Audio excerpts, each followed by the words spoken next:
consistent pace like Jan Ullrich is doing here, he has to accelerate every time he goes below a certain speed. He'll get out of the saddle and lift it once more.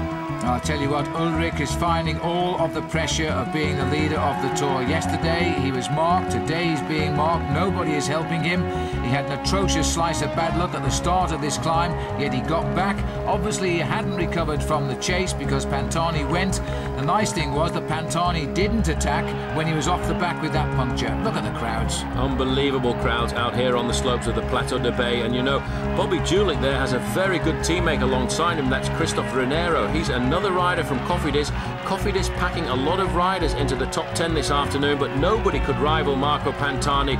Wearing 21, he finished third in the Tour de France last year, and he really has come to this Tour de France with no pressure on his shoulders at all. He won the Tour of Italy, Phil, and he said, I'm coming to the Tour, I just want to win stages, and I think the way he's going now, he's going to walk away with this one. Well, this will be yet another win for him. He usually wins in twos, and he missed out yesterday, but he's still got the Alps to come, of course, as we make our way up to the summit. The local people here say these are the finest views you'll get anywhere in the Pyrenees, and I don't think we can disagree with them today. You can see for miles, and we're getting up to the dizzy height now of 1,747 metres, and Ullrich is still having to answer every attack because no one is helping him. Incredible change in the weather conditions after yesterday when we saw the rain coming down, the clouds over the top of these mountains. Today it's a perfect condition for racing. Ullrich isn't panicking at the moment, he's just riding at tempo, he doesn't want to lose too much time, but Marco Pantani just has 1,000 metres left. Well, they can face to a couple of days of undulations once they head over towards the Alps, once they get this climb behind them. But Pantani is going to turn his back on the Pyrenees with a victory for sure now. Inside the last 500 or 600 metres to go, and Marco Pantani knows now that he is going to win this stage of the Tour de France. And this is the chase group there under the 1 kilometre to go banner now, but Pantani is sprinting for the victory. It's been a great couple of days in the Pyrenees. Second yesterday, a win today. He's won at Alpe d'Huez twice, Gouzet-Neige, he's won at Morzine, now he's won at the Plateau de Bay.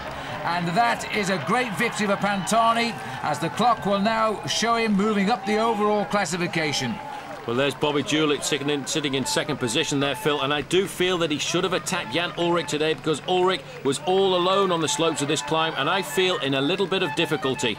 Ullrich really has been a lonely rider this last couple of days of the Tour de France. There's one or two strong men coming through here now. The Cofidis team have had a wonderful day out. Roland Meyer is still ahead of this group, looks set now to take second place. They've got two riders here in the group, so they are going to walk the team race in this Tour. And Escartine in the green jersey there, riding himself as well high into the overall standings. And Roland Meyer, Phil, has held on to second place. That was a magnificent ride by him. Meyer's been absolutely brilliant today, despite that fall on the descent of the Col de la Cour. He's now getting up and finishing in second place at the top of the plateau. And it looks as though Bogart's trying to lead out, but he's going to be beaten by Bobby Julich, who's riding an inspired Tour this year. So third place over the line for Bobby Julich, and the time gaps are opening. Il Pirato continues his climb up the overall classification. But what about Bobby Julich? Third place today, and this rider really is having a great Tour de France. And straight after the finish, Paul Sherwin was with him. Stage Paul with the Col de Croix de Fer, the Col de Telegraphe, Col de Glibier, and then the tough climb up to Les Deux Alpes. All he can hope is that there's no breakaways go on the early parts of this stage this afternoon, and a man sitting at the rear of the main field for the moment in the yellow jersey, Jan Ullrich, but he'll be challenged certainly today, Phil, by Bobby Julich. I'll tell you what, I don't think he expected Pantani to become such a challenger that he has become since this race left Dublin. He was so far behind after the prologue, it seemed he was not interested.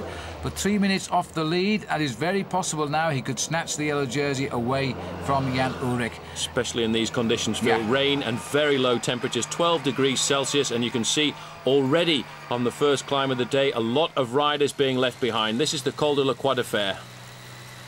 And now, as we move on towards the Col de Galibier, conditions haven't changed at all here. Adolfo Massi has picked up both climbs of the Col de Croix de Fer and the Col de Telegraphe. The conditions here on the Galibier are quite atrocious now. We're going up to the highest point of this year's Tour de France, and Pantani isn't going to wait. We're a long way from the top and a long way from the finish here, and nobody has reacted.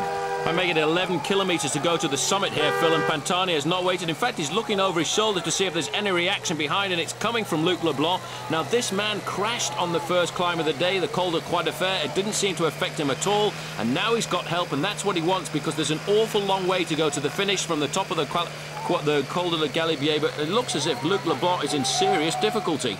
Well, he's tried to go across to Pantani, but I don't think he's going to even get onto him here, because the weather is bad, and I think Luc Leblanc is thinking better of the attack here. Certainly no reaction at all from Ulrich, content to set the tempo, because remember, this attack has gone very early. Once we go down off the Galibier, we run through the valley before we climb up to the finish at Les Deux Alpes, and this has caused all sorts of consternation now. Christophe Renero is up the road as well. He's put a great performance in this afternoon. He's trying to set the road alight for the Cofidis team. He's trying to set something up for Bobby Julich, because today is the day in the Alps that Bobby Julich said he could challenge Jan Ullrich.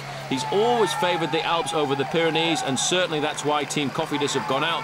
But Marco Pantani this afternoon has gone out to do something very special. But from the top of the Galibier, Phil, there's 45 kilometres to go to the finish. That's an awful long way to go. It certainly is. Jean-Céline Robin sitting at the back of this league group here for the US Postal and riding a good solid race at the moment. Cofidis again have planted a lot of good riders in this front group, including Bobby Julich and Christophe Renero.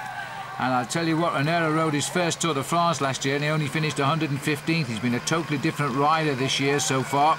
This group thinning down drastically. Leonardo Pipoli again flying the flag for Seiko at the back of the group. This is Baranowski, I think. Baranowski at the front for US Postal Service. US Postal having a great day in the mountains as well. They too will be moving up in the overall team standings. Sitting in second place there, Bobby Julich, I think, waiting for the moment when he's going to launch an attack, and obviously using a lot of common sense and tactics there. Ulrich is leaving the others there to do the work, because he realises they too are under pressure from Pantani. Well, we're looking at the back here of Renero, but further up the road is Marco Pantani. And he has gone... No, sorry, there's Renero is leading on the slopes. This is Pantani coming up to him here. And Pantani has closed this gap quite sensationally. Renero was third over the Croix de Fer. He was second over the Col de Telegraph. And now he's going to have to hang on to the Flying Pirate if he gets up to him, and I think he will. What a move by Pantani there. He's going to pick up Christophe Renero, who was away at the bottom of this climb now, and I'm sure he will go straight by him. But there's an awful long way to go to the finish, and he's not too happy about the encouragement from the spectators. This is a very dangerous pastime. These spectators try and run alongside their favourites, and many riders in the past, Phil, have actually been knocked off by spectators doing this, which is why I think such a reaction coming from Pantani. Well, Jose Maria Jimenez from Benesto, he's a good climber, but he finds his hands full here now because Pantani has got to the front. Renero is doing well to grit his teeth. We're coming up towards the summit, but there's still a little way to go on the Galibier yet. We're losing the actual grass line and getting the barren side of this mountain. And all of a sudden, the rest are being left to make the pace. Julich also on the front now of the chase group. This is a serious move today by Marco Pantani. Remember, just over 3 minutes behind overall at the start of this stage. He's no longer looking for stage wins, Paul. He certainly isn't. He's trying to blow the Tour de France apart this afternoon. Now, there is one of the team soigneurs, I think, from the Mercatoni squad. Now, that is probably an illegal move there, passing up a bottle to Pantani and also passing up a racing cape. Now, this is a very difficult manoeuvre there, trying to put this on a descent at 50 or 60 kilometres an hour. And the picture breakup is because we're not using helicopters this afternoon. We're actually using an aeroplane above the race because the cloud cover is so low. And the aeroplane, by the way, is having to fly at 27,000 feet to bring us these pictures because of the mountains all around. And in fact, what you said has come to fruition, Paul. He stopped to put the cape on, and I think somebody slipped through on the inside of him. And so he's no longer first on the road, but I don't think it's too serious. Well, those two riders who came through were Renero, and in fact, the other rider from Benesto was Jimenez. So they two have now made a three-man group at the front. Now, that's a very intelligent thing to do by Pantani there, because if he tried to change, he may well have come off, and in fact it looks as if somebody's gone off the road there. Well, somebody's gone behind that caravan. It looks as though it might be Bobby Julich in the corner there. It is. Julich's going straight on. He was trying to put his cape on as well. Well, he lost it going around the corner there, obviously deciding to go straight on instead of trying to turn around there, and he's going to be quite scared on the descent now. He's obviously used that opportunity to stop and put his cape on. He's trying to wrap it up now. All of these riders trying to keep as warm as possible because it's very difficult. Phil, there's a problem here with the yellow jersey.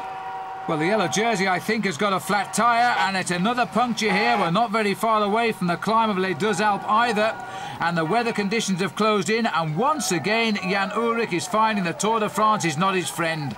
Well, on the slope of the Deux Alpes already, Marco Pantani